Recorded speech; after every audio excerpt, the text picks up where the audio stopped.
E estamos na semana do Dia Mundial de Combate à LE, lesões por esforços repetitivos e distúrbios osteomuscular, os relacionados ao trabalho. A data chama a atenção para duas doenças que têm relação direta com o trabalho e que atingem milhões de brasileiros. Por isso a importância de se prevenir e tratar a tempo esses problemas. E vamos saber como agora com o médico ortopedista Wilton Coutinho, que está aqui no Notícias de Picos. Seja bem-vindo ao nosso programa, doutor. Muito bom dia, né? Igual você falou, Geandra, é muito importante falar sobre LE, né? Que é um termo que está incluído dentro do distúrbio osteomuscular. E se você não prevenir ou não tratar precocemente, pode até gerar incapacidade para o trabalho, né? E aí o que está realmente incluído no LE é a biomecânica daquela articulação e a carga exercida naquela articulação, geralmente nos membros superiores, né? Então, existem várias funções que podem estar incluídas no LE. Então, a forma como você está trabalhando, por exemplo, diante de um computador, o cuidado da flexão excessiva do punho ou da extensão excessiva do punho, ou a carga exercida em cima do ombro e a forma como você está sentado diante do computador, né? Ou na máquina de costura, né? Ou operador de máquina. Então, várias outras funções que, se estiver relacionada a uma carga, né? Que vai ao tempo, né? Sendo excessiva, isso pode levar a uma LE, né? Que você, aumentando ainda mais a carga, vem o distúrbio, que é a tendinite, a bursite, né? Epicondilite e outras doenças aí inúmeras, né? Doutor, quando a gente fala de LE, as pessoas já associam logo a questão do trabalho. Mas hoje em dia, com o uso excessivo de celular, com várias funções que você faz aquele movimento repetidamente, pode provocar esse problema. Ou seja, está atingindo pessoas de todas as idades, não só pessoas que tenham aquele trabalho específico. Sim, na verdade, o LE, geralmente, ele é relacionado ao trabalho. Mas aí, a forma, você está no celular com aquela flexão excessiva, ali você vai ter um sintoma, né? Vai ter um quadro que pode levar a uma lesão. E isso, se você não cuidar a tempo, pode gerar uma doença que pode até fazer até cirurgia. E tem uma diferença da LE para esse distúrbio osteomusculares, doutor? Na verdade, existem várias outras siglas, vários outros nomes, né? Mas a LE é um termo, né? É uma síndrome que está incluída dentro da DORT, dentro do distúrbio, né? E aí tem vários sintomas, né? Como dor, alteração de sensibilidade, temperatura no membro, né?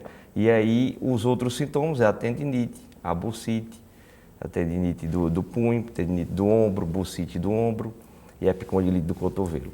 Existem várias maneiras de se prevenir, né? Inclusive tem algumas profissões que ainda são mais suscetíveis a adquirir esses problemas, não é isso, doutor? A forma de mais prevenção é a postura adequada no trabalho.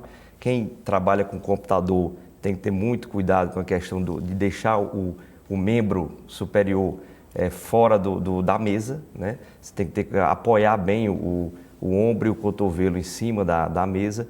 O cuidado com a flexão excessiva do punho, né? Você tem que deixar o punho reto e bem apoiado perto do teclado. É uma das formas de prevenção. E aí, no caso, se não prevenir,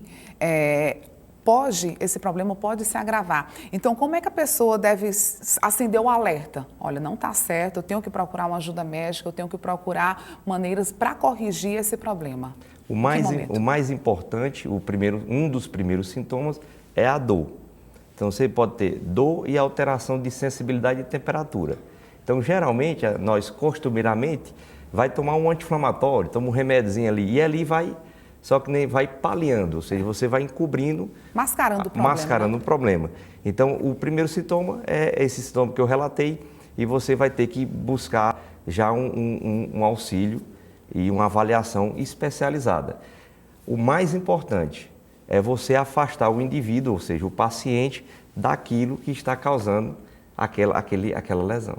E existem casos também que tem até formigamento, né? A pessoa fica com a sensação de diminuição de movimento também. Cansaço, né? Diminuição de força daquela articulação.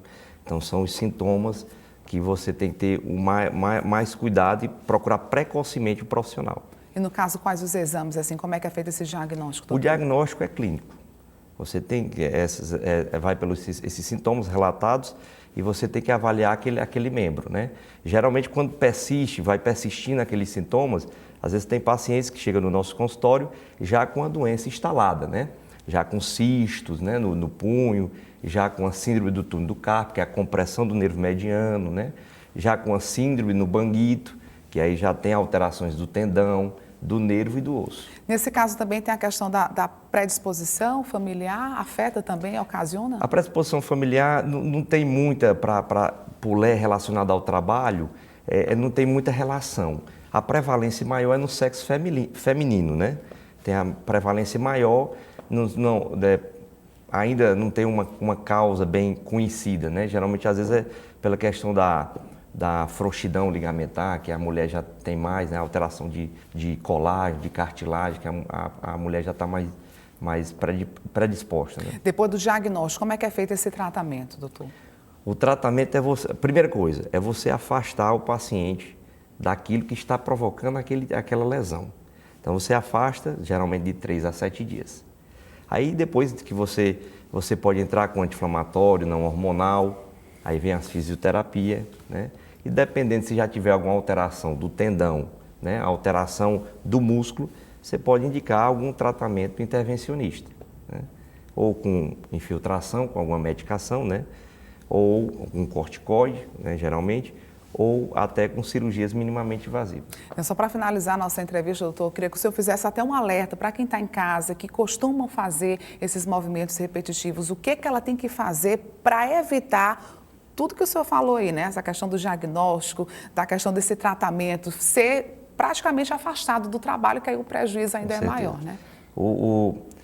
Depende da profissão, mas o que a gente tem que ter mais preocupação é o seguinte, funcionar, pessoas que trabalham sentados sempre levantar, levantar, se alongar, como acomete mais membro superior, alongar bem a cintura escapular, dos ombros, né?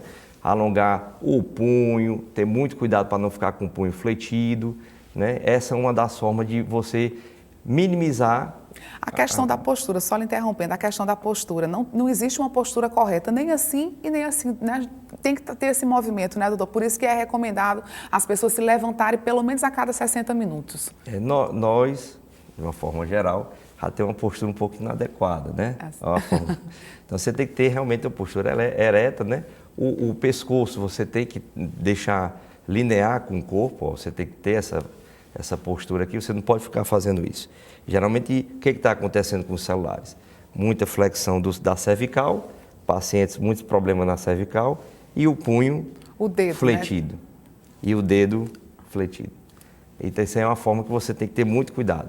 Celular, você tem que deixar rente com o olho. O olho tem que ser acima do celular, então você tem que deixar aqui.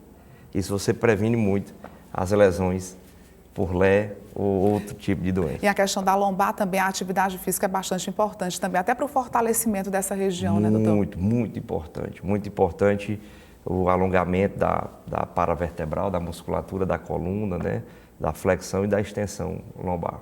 Ok, doutor, a gente agradece pelos esclarecimentos no Notícias de Picos. Eu que agradeço o convite e estarei sempre disposto para vir aqui e falar sobre o tema saúde.